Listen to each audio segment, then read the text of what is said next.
வணக்கம்.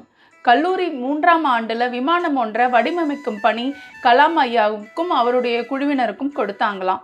கலாம் ஐயாவும் அவருடைய குழுவினர்ல இருக்கிற அத்தனை மாணவர்களும் ரொம்ப ஆர்வமா இந்த குறிப்பிட்ட நாட்குள்ளார முடிக்கணும்னு அதை உற்சாகமா செஞ்சாங்களாம். அடுத்த நாள் அவங்க விமானத்தை வடிவமைச்சு பேராசிரியர்கிட்ட ஒப்படைக்கணுங்களாம்.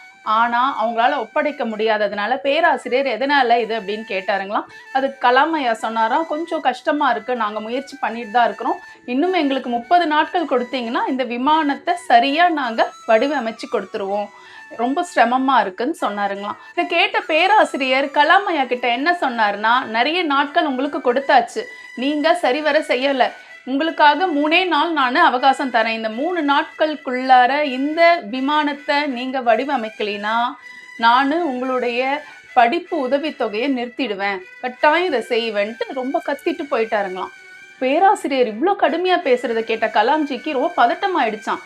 நமக்கு வர வேண்டிய இந்த உதவித்தொகை வரலினா நம்மளால படிக்க முடியாது, படிப்பு நின்றுடுமே, இப்படியாவது இந்த 3 நாளுக்குள்ளார இந்த விமானத்தை வடிவமைச்சே ஆகணும்னு சொல்லி அவர் அந்த 3 நாட்கள் தூங்கலையாம், சாப்பிடலையாம், எதுவுமே பண்ணலைங்களாம்.